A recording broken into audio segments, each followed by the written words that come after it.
हैं आप लोग। तो आज हम लोग दीर्घ उत्तरीय प्रश्न करेंगे और यही जो पेपर है आप लोगों का ये प्रीवियस ईयर पेपर है 2024 का।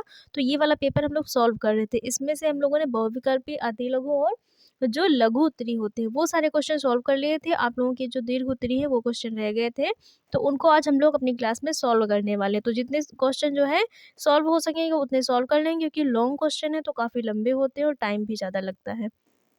और जो दीर्घ उत्तरीय प्रश्न है आप लोगों का एक प्रश्न 6 नंबर का होता है।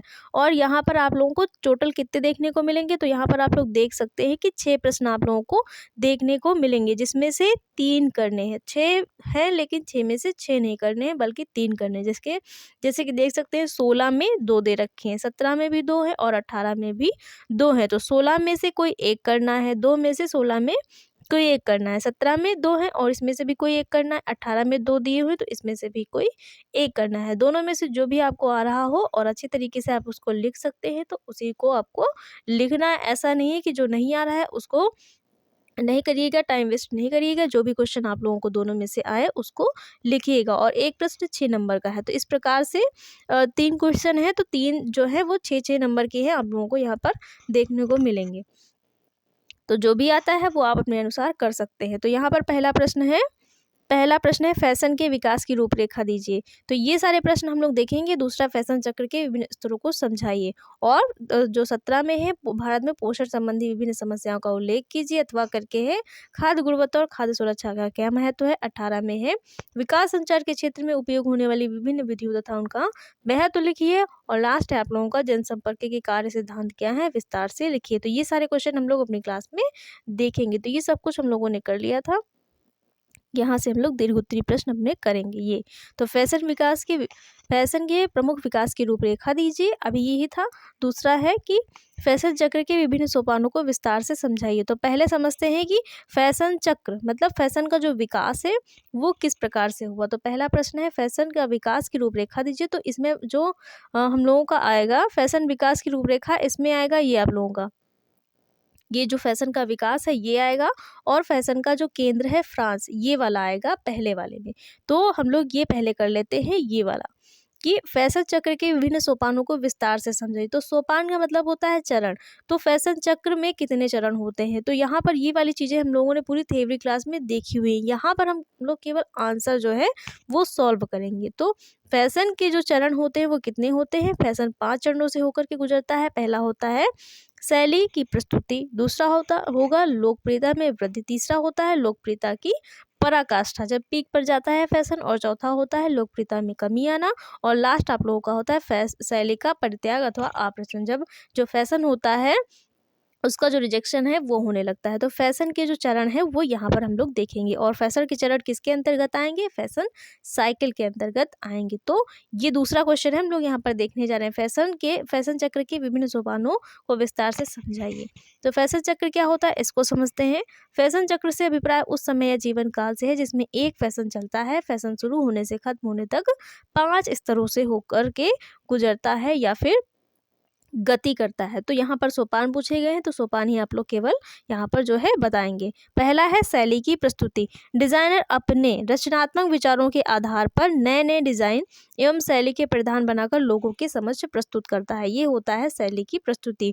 डिजाइनों की रचना के लिए रूपरेखा, रंग, आकृति, वस्त्र जैसे अवयवों तथा अन्य विवरण को और उनके एक दूसरे के साथ संबंध को बदलना पड़ता है। तो ये सारी चीजें होती हैं शैली की प्रस्तुति में। दूसरा है लोकप्रियता की वृद्धि। अब जो फैशन है वो मार्केट में आ गया है, लोगों की समझ आ गया है, तो अब क्या होगा, लोकप्रियता में वृद्धि होगी। जब कोई फैशन बहुत से लोगों द्वारा अपनाया जाने लगता है, आने के बाद जब लोगों के द्वारा उसको अपनाया जाने लगेगा तो उस फैशन की लोकप्रियता बढ़ने लगती है। मतलब लोगों में क्या होगा, उस फैशन के प्रति जो लोकप्रियता है वो बढ़ने लगेगी। तीसरा है लोकप्रियता की पराकाष्ठा। और पराकाष्ठा कब होगी, पीक पर जब कब जाएगा, जब कोई फैशन लोकप्रियता के शिखर पर होता तब उसकी मांग इतनी अधिक बढ़ जाती है कि बहुत से निर्माता उसकी नकल करने लगते हैं। और जो फैशन है उसकी पराकाष्ठा कब होगी, जब बहुत से निर्माता उसी फैशन के वस्त्र जो है नकल करके डिज़ाइन करने लगते हैं, क्योंकि मार्केट में इतनी ज़्यादा मांग होती है उसको पूरा करने के लिए।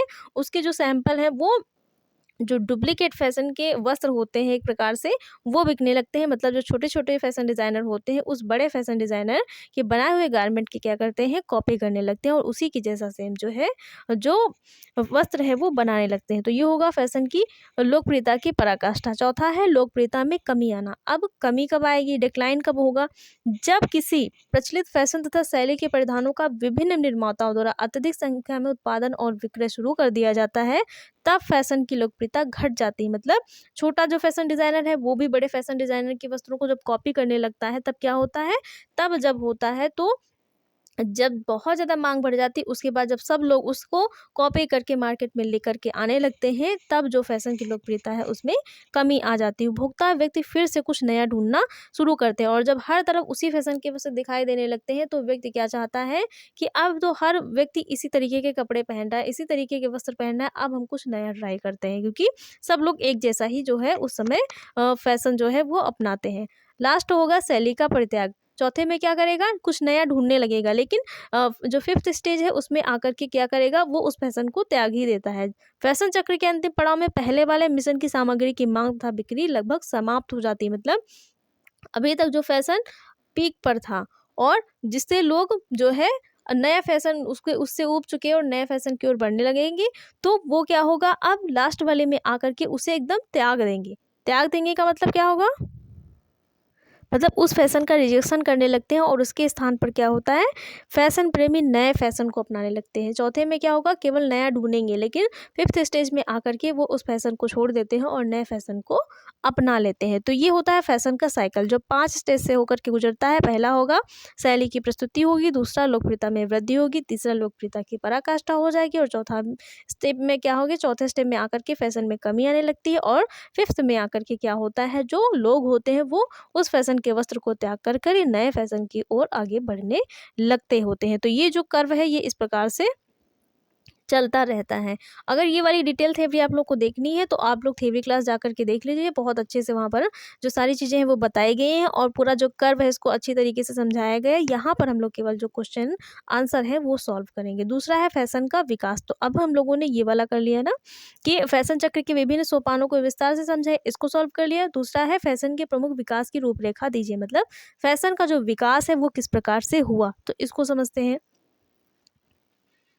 फैशन का विकास, पहले समझते हैं कि फैशन का विकास। तो फैशन उद्योग की कार्यशैली को समझने के लिए फैशन के मूल सिद्धांत का ज्ञान होना चाहिए। इस क्रम में सबसे पहले जानना आवश्यक है कि फैशन व्यवसाय कैसे विकसित हुआ, मतलब जो फैशन है वो किस प्रकार से व्यवसाय के रूप में विकसित हुआ। इस प्रकार फैशन का इतिहास डिजाइन बनाने वालों को वर्तमान और भावी फैशन संबंधी निर्णय लेने में मदद करता है। प्राचीन कालीन तथा मध्यकालीन शैलियाँ एक साथ पूरी शताब्दी तक परिवर्तित नहीं होती थी। नवजागरण काल में पश्चिमी सभ्यता से फैशन परिवर्तन को बढ़ावा मिला। नए कपड़ों और उनकी उपलब्धता के कारण लोग और भी ज़्यादा नई वस्तुओं की ओर आकर्षित हुए। तो इस प्रकार से जो फैशन का विकास है वो हुआ। अब समझते हैं फैशन का केंद्र क्या है। तो जो फ्रांस है वो फैशन का केंद्र माना जाता है। अंतर्राष्ट्रीय फैशन में फ्रांस का प्रभुत्व 18वीं शताब्दी के प्रारंभ में शुरू हुआ। औद्योगिक क्रांति से पूर्व लोग दो वर्गों में विभाजित थे, अमीर और गरीब। केवल अमीर ही फैशन वाले कपड़े खरीदने में समर्थ होते थे। गरीब व्यक्ति जो फैशन के वस्त्र हैं वो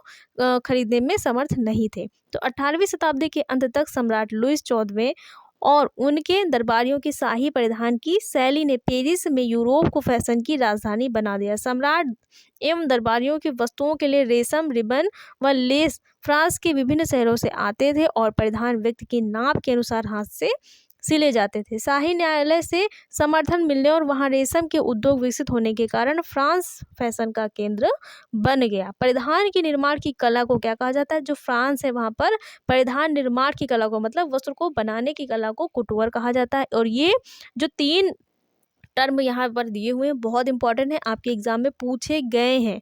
अभी जो हाफ ईयरली का पेपर यहाँ पर जो हाफ ईयरली का पेपर हुआ था वो भी सॉल्व करवाया था, तो वहाँ पर ये चीज़ें हैं आप लोग देख सकते हैं कि उसमें भी पूछे गए। तो आप लोगों का जो बोर्ड का पेपर होगा तो उसमें आने के बहुत बहुत चांसेस हैं कि ये सारे जो शब्द हैं वो इंपॉर्टेंट है और आ जाते हैं। प्रधान की निर्माण की कला को क्या कहा जाता है वहाँ पर फ्रांस में, तो कुटवर कहा जाता है। और परिधान को डिजाइन करने वाले जो पुरुष होते हैं, मतलब जो परिधान निर्माण की कला है, वस्त्र बनाने की जो कला है वो कुटवर कहलाएगी। लेकिन जब उस परिधान को पुरुष बनाएंगे। जो जब परिधान को डिजाइन कौन करेगा, जब पुरुष करेगा तो वो कुटुरियर होता है। और जब महिला जो परिधान को डिजाइन करेगी, जो महिला डिजाइनर होती हैं वो में फीमेल डिजाइनर होती हैं, या महिलाएं जब डिजाइन करती हैं परिधान को, तो वो क्या कहलाता है, उनके लिए शब्द प्रयोग होता है कुटुरियरे। तो 3 टर्म है, कंफ्यूजन बहुत हो जाएगी इसमें, बहुत होती है बच्चों को, कुटुवर, कुटुरियर और कुटुरियरे। तो कुटुवर क्या है, परिधान निर्माण की कला। कुटुरियरे क्या है, जो पुरुष क्या करेंगे, वस्त्रों को डिजाइन करेंगे, वो कहलाएंगे पुरुष, कुटुरियर कहलाएंगे। कुटुरियरे क्या है, तो महिला जब जो वस्त्रों को, फैशन के वस्त्रों को, परिधानों को डिजाइन करेगी तो वो कुटुरियरे कहलाती है। तो 3 टर्म है, इनको याद रखिएगा, कुटुवर, कुटुरियर, कुटुरियरे। तो ऐसे याद कर लीजिए ना, एक के बाद एक करके, कुटुवर होगा, कुटुरियर होगा, कुटुरियरे होगा। कुटुवर क्या होगा, फ्रांस में परिधान निर्माण की कला। कुटुरियर क्या होगा, जब जो पुरुष व्यक्ति हैं जब फैशन डिजाइन करेंगे तो उनके लिए क्या होता है, पुरुष वर्गों के लिए, जब जो पुरुष होगा वो फैशन डिजाइनर होगा तो उसके लिए क्या होगा, कुटुरियर होगा। अगर महिला फैशन डिजाइनर हो तो वो क्या होगी, कुटुरियरे होगी। इस प्रकार से एक के बाद एक याद कर सकते हैं। औद्योगिक क्रांति से वस्त्र निर्माण और परिधान उत्पादन की और प्रौद्योगिक उन्नति का आरंभ हुआ। काटने वाले और यंत्र और मशीनी कर्मों का आविष्कार हुआ। विकास के कारण कम समय में अधिक वस्तुओं का निर्माण होने लगा। इसके कारण अमेरिका में वस्त्र निर्माण उद्योग का विस्तार हुआ, विकास हुआ एवं व्यापार में तीव्र वृद्धि हुई तथा उद्योग ने मध्य वर्ग को जन्म दिया। इस काल में स्पिनिंग जेनी तथा मशीनी कर्मों के आविष्कार ने कपड़ों की मांग में तेजी की, जिसके पास जीवन की विलासिताओं और अच्छे कपड़ों को खरीदने के लिए धन था। सिलाई मशीन के आविष्कार ने हस्तशिल्प को एक उद्योग में बदल दिया। 1859 ईस्वी में इसाक सिंगर ने सिलाई मशीन को पैरों से चलाने के लिए पांव चक्की ट्रेडल विकसित की। तो पांव चक्की किसने विकसित की, मशीन को चलाने के लिए ट्रेडल किसने दिया, तो इसाक सिंगर ने दिया, 1859 में दिया था।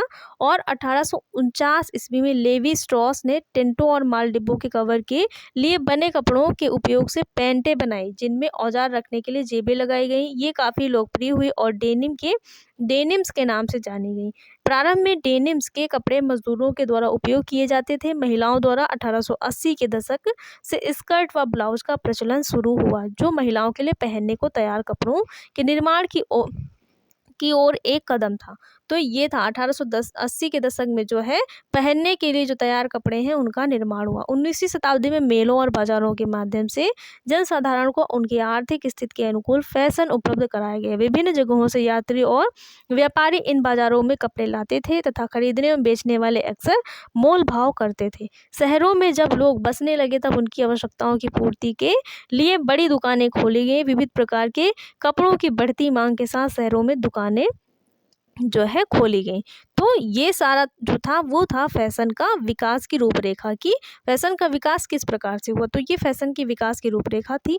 पहले नंबर की जो दोनों क्वेश्चन है 16 नंबर के, वो हम लोगों ने सॉल्व कर लिए हैं। तो इसी तरीके से आप लोगों को अपने एग्जाम में लिखना है। यहाँ पर हम लोग जिस तरीके से आप लोग थ्योरी पढ़ रहे हैं इसी प्रकार से लिखनी है, और वहाँ पर एकदम सॉर्टेड चीज़ें लिखनी है, मतलब बिल्कुल एकदम क्लियर कट लिखना है। तो आप लोगों को एग्जामिनर नंबर कैसे नहीं देगा, जब सारी चीज़ें एकदम सॉर्टेड होंगी, एकदम सटीक चीज़ें लिखी हुई होंगी, करेक्ट चीज़ें लिखी होंगी। भले ही बहुत लंबा चौड़ा नहीं लिख सकते हैं आप लोग, 2-2.5 पेज का नहीं लिख सकते हैं, पर जितना लिखिए उतना एकदम क्लियर कट लिखिए, एकदम सॉर्टेड लिखिए और एकदम कैसा लिखिए, एकदम सटीक लिखिए कि एग्जामिनर की नज़र पड़े, वो तुरंत देखिए और आप लोगों को 6 में से 6 नंबर जो है वो तुरंत दे दे। तो लिखने का एक तरीका होता है और काट-पीट बिल्कुल नहीं करना होता है। अगर गलत भी हो जाए तो वहाँ पर कटिंग बहुत ज़्यादा नहीं करनी होती, क्योंकि इससे क्या होता है, एग्जामिनर देखता है कि तुरंत ही देखेगा, उसकी नज़र सीधे कहाँ जाएगी, कॉपी पर। कहाँ पर जाएगी, जहाँ पे आप लोग काट-पीट कर देते हैं, कॉपी गंदी कर देते हैं। तो कॉपी बिल्कुल साफ़ सुथरी होनी चाहिए और चीज़ें बिल्कुल साफ़ और सही लिखी होनी चाहिए। गलत जो शब्द हैं, जो अक्षर हैं, वो गलत नहीं होने चाहिए। जो वर्ड हैं आप लोगों के, वो सही लिखे होने चाहिए। दूसरा क्वेश्चन है, जो क्वेश्चन नंबर 17 है, उसमें पहला क्वेश्चन है, भारत में पोषण संबंधी विभिन्न समस्याओं का उल्लेख कीजिए। तो भारत में जो पोषण संबंधी विभिन्न समस्याएं हैं वो कौन कौन सी हैं, तो बहुत सारी समस्याएं पोषण संबंधी हैं, इनको हम लोग अपनी अभी जो यहाँ पर है देखेंगे। तो जन स्वास्थ्य पोषण की समस्या, जन पोषण जो स्वास्थ्य की समस्या है उसको देखते हैं। जन स्वास्थ्य पोषण की समस्या। किसी भी समाज में पोषण की समस्याएं केवल भोजन से ही संबंधित नहीं होती, बल्कि विभिन्न स्तरों पर कई प्रकार के कारण होते हैं। मतलब जो पोषण की समस्याएं होती वो केवल भोजन से ही नहीं होती, उनका कारण भोजन ही नहीं होता बल्कि अन्य कई कारणों से होती है, जिनकी जो जड़ें हैं वो गरीबी में निहित होती हैं। गरीबी के कारण अधिकांश परिवारों को मूलभूत सुविधाएं नहीं मिल पाती हैं। ग्रामीण परिवारों में शौचालयों की सुविधा बहुत कम होती है, जिनके कारण इन्हें अनेक रोगों का सामना करना पड़ता है तथा इनके कार्य करने की जो शक्ति है वो कमजोर होती जाती है। इसी तरह जनसंख्या का बड़ा भाग सुरक्षित पेयजल न मिल पाने के कारण जल जनित रोगों से ग्रसित हो जाता है, जिससे उनकी कार्य क्षमता पर प्रभाव पड़ता है। पोषण समस्याओं से संबंधित कारक। तो पोषण समस्याओं से संबंधित कारक निम्न प्रकार हैं। पहला है आर्थिक कारक, दूसरा है कृषि नीति। कौन सी है? कृषि नीति। पहला है आर्थिक कारक, दूसरा है कृषि नीति। अगला है स्वास्थ्य देखभाल सुविधाएं, उनकी उपलब्धता एवं उन तक पहुंच, सरकारी नीतियां, राजनीतिक इच्छा शक्ति, सामाजिक सांस्कृतिक कारक। आप समझते हैं भारत में पोषण संबंधी समस्याएं हैं कौन कौन सी। तो कौन कौन सी समस्याएं हैं? पहला है प्रोटीन ऊर्जा कुपोषण। प्रोटीन ऊर्जा कुपोषण की समस्या आवश्यकता की अपेक्षा कम भोजन लेने से होती है, अर्थात यह समस्या ऊर्जा एवं प्रोटीन के अपर्याप्त ग्रहण से उत्पन्न होती है। बच्चों को प्रोटीन ऊर्जा कुपोषण से ग्रसित होने का खतरा अधिक होता है। इसके अतिरिक्त बड़ी उम्र के लोगों के साथ साथ क्षय रोग, एड्स जैसे रोगों से ग्रसित लोगों को भी प्रोटीन ऊर्जा कुपोषण का जो खतरा है वो बना रहता है। यह कुपोषण प्रत्येक समाज के साथ साथ विकसित व औद्योगिक देशों में भी पाया जाता है, लेकिन विकासशील देशों की तुलना में विकसित व औद्योगिक देशों में कम होता है। इसका निर्धारण मानवमितिक मापों अर्थात भार अथवा ऊंचाई द्वारा किया जाता है। इसकी कमी से अनेक कमियां होती हैं जो निम्न प्रकार हैं। तो जो कुपोषण की समस्या होती है, प्रोटीन ऊर्जा कुपोषण की जो समस्या होती है, उससे अनेक कमियां होती हैं जो निम्न प्रकार हैं। पहला है अल्प भार देखने को मिलता है। मतलब एक व्यक्ति अल्प भारी तब कहलाता है जब उसके शरीर का भार उसकी आयु के अनुरूप उचित भार से कम होता है। जब व्यक्ति का भार उसकी आयु के अनुरूप कम होता है तो वो अल्प भार होता है। छोटा कद क्या होता है?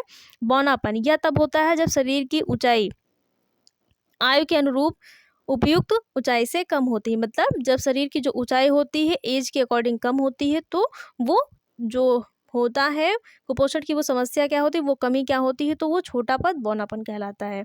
छोटा कद और बौनापन कहलाता है। अगला है क्षयकारी। जब भार ऊंचाई की तुलना में पर्याप्त नहीं होता तो उसे क्षयकारी कहते हैं। जब जो भार होता है, जो वेट होता है शरीर की हाइट के अकॉर्डिंग नहीं होता है, तो वो क्या कहलाएगा? तो वो जो कमी है वो क्या कहलाती है? क्षयकारी कहलाती है। क्या कहलाएगी? क्षयकारी कहलाती है। आप समझते हैं सूक्ष्म पोषकों की कमी से होने वाले रोग कौन कौन से हैं। तो आहार में ऊर्जा और प्रोटीन की मात्रा कम होने पर सूक्ष्म पोषक, खनिज और विटामिन, मतलब जिनकी हमारे शरीर में बहुत कम मात्रा में आवश्यकता होती है, उनकी कमी से जो होने वाले रोग होते हैं उनकी मात्रा कम होने की संभावना रहती है। सूक्ष्म पोषक हीनता, माइक्रो न्यूट्रिएंट डिफिशियंसी के लिए छिपी भूख, हिडन हंगर जैसे शब्द का प्रयोग करते हैं। लौह तत्व vitamin A, iodine, zinc, vitamin B12,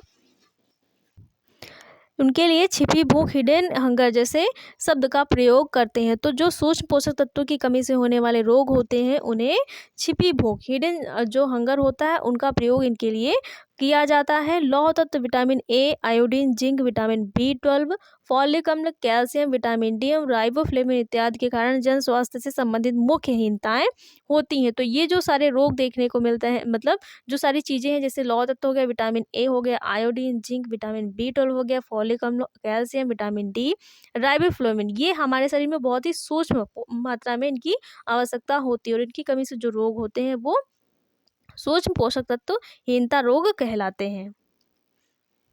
इनमें से कुछ प्रमुख सूक्ष्म पोषक तत्वों की कमी से होने वाली समस्याओं को निम्न प्रकार से समझा जा सकता है। जैसे कि प्रोटीन ऊर्जा कुपोषण से पीड़ित जो बच्चा होगा वो इस प्रकार से होता है, मतलब उसकी ग्रोथ नहीं हो पाती, उसका शरीर कैसा होगा? दुबला पतला सा होता है। और माइक्रो न्यूट्रिएंट की कमी से पीड़ित जो होगा उसके पैर क्या होते हैं? इस प्रकार से बो लेग हो जाते हैं, जिसमें विशेषतः है विटामिन डी की कमी हो जाती है, कैल्शियम की कमी होती है। उन बच्चों के जो पैर होते हैं इस प्रकार से देखने को मिलते हैं। तो ये सारी जो चीज़ें होती हैं वो सूक्ष्म पोषक तत्वों की कमी से होती हैं।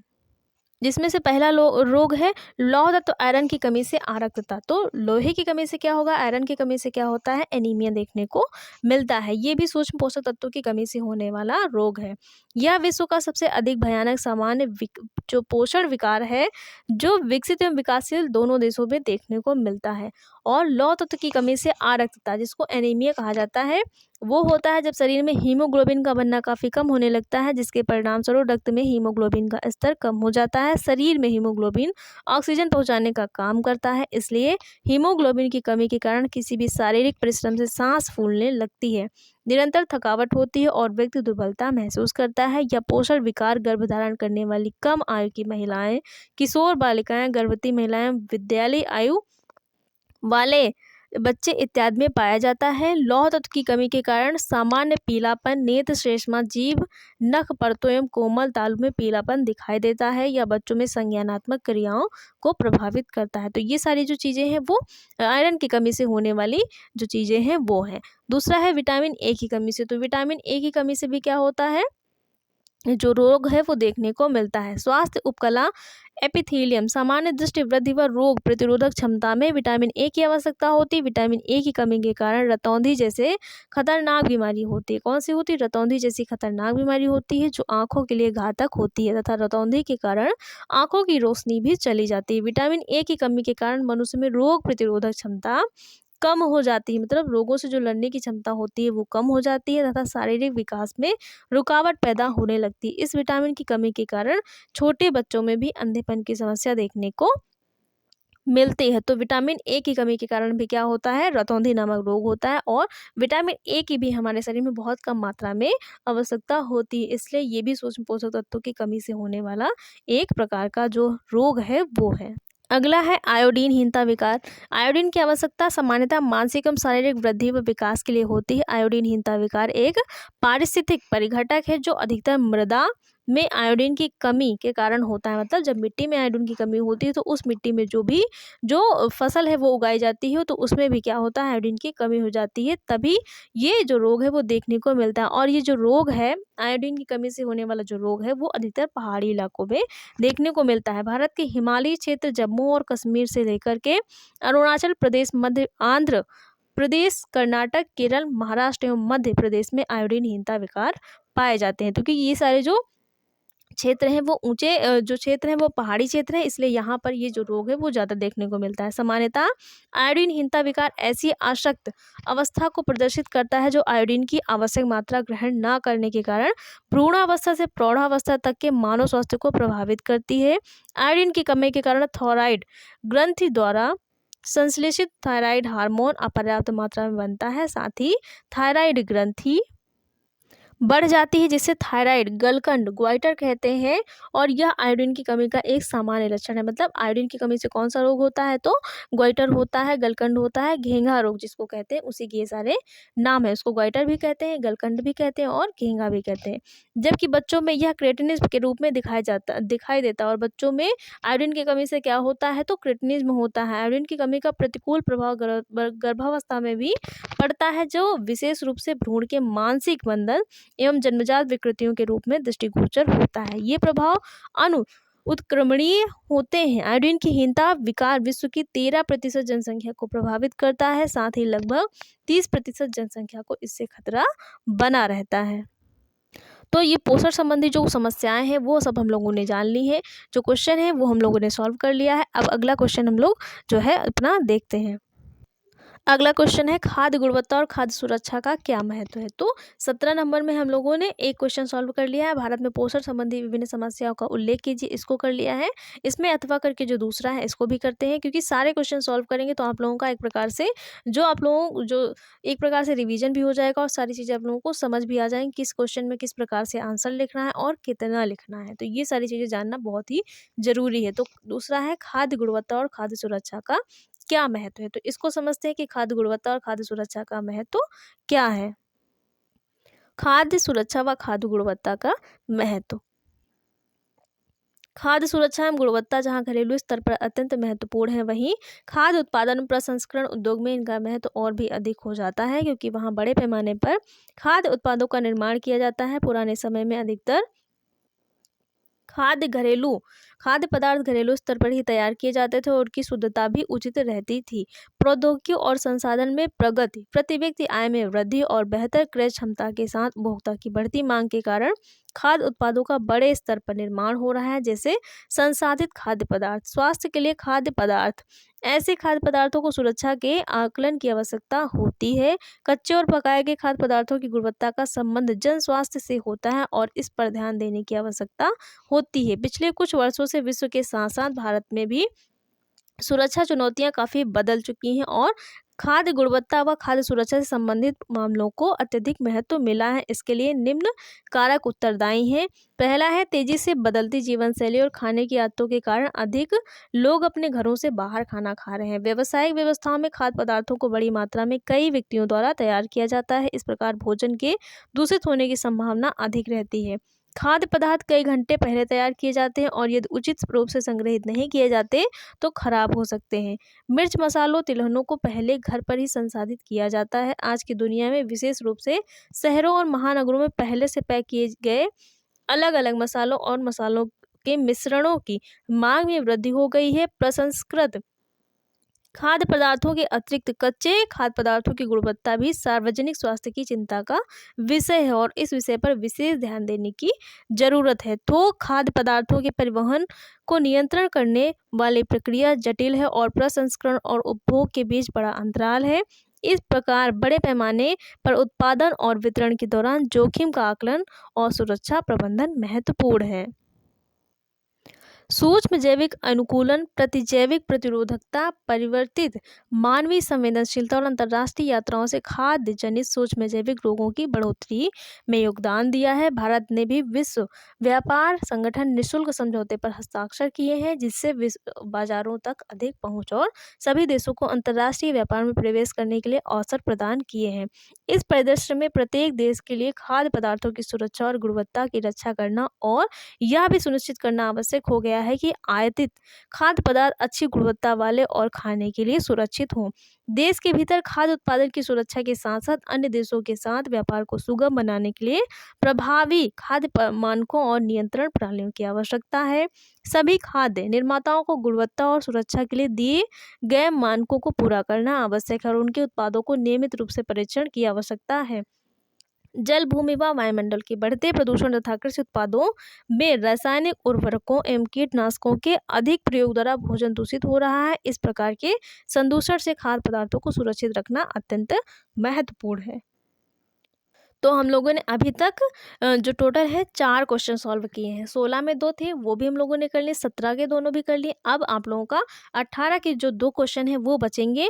तो जो क्लास है वो काफ़ी लंबी लगभग 30 मिनट की होने वाली है और यहाँ पर नेटवर्क जो प्रॉब्लम है बहुत रहती है। अगर ज़्यादा लंबी क्लास हो जाएगी तो आप लोगों को जो वीडियो है वो अपलोड नहीं हो पाएगा और आप लोगों को क्लास नहीं मिल पाएगी। इसलिए आज यहीं तक करते हैं क्योंकि यहाँ पर नेटवर्क प्रॉब्लम बहुत रहती है और जितना भी टाइम मिलता है आप लोगों को मैं दे देती हूँ और आप लोगों के लिए जो क्लास है वो बनाने की कोशिश करती हूँ। तो गाइस वीडियो को लाइक, शेयर और सब्सक्राइब चैनल को जरूर करिएगा क्योंकि सारी चीज़ें आप लोगों को यहाँ पर फ्री पढ़ाई जा रही है। पूरा जो सिलेबस है वो फ्री एनसीईआरटी बेस्ड सारी क्लासेस दी गई हैं और सब कुछ बिल्कुल अच्छी तरीके से समझाया गया है जो आपके एग्जाम में बहुत ज़्यादा हेल्प करने वाला है। तो अगर आप लोगों ने अभी तक क्लासेस नहीं देखी है तो प्लेलिस्ट में जाइए, विजिट करिए। आप लोगों को सारी क्लासेस सीक्वेंस से मिलेंगी, चैप्टर वाइज मिलेंगी और जिससे आप लोगों को अगर रिवीजन करना है, प्री बोर्ड की जो प्रिपरेशन है वो करनी है क्योंकि आप लोगों के प्री बोर्ड एग्ज़ाम जो हो रहे हैं मतलब आने वाले हैं, अभी हो ही जाएंगे, लास्ट दिसंबर या जनवरी में हो जाएंगे। तो उसके लिए आप लोगों को बहुत ज़्यादा हेल्प मिलने वाली है। और इसके पहले की भी जो प्लेलिस्ट है 24 की जो पड़ी हुई है वहाँ पर भी एग्ज़ाम की सारी प्रिपरेशन हुई थी, तो सारी क्लासेस उसकी भी पड़ी हुई वहाँ पर जो मैराथन है वो भी है। तो वो सारी चीज़ें आप लोग देख करके अपना जो सिलेबस है उसको बहुत अच्छे से कवर कर सकते हैं। तो अगर क्लास अच्छी लगी हो तो वीडियो को लाइक शेयर, चैनल को सब्सक्राइब करिएगा। Thanks for watching.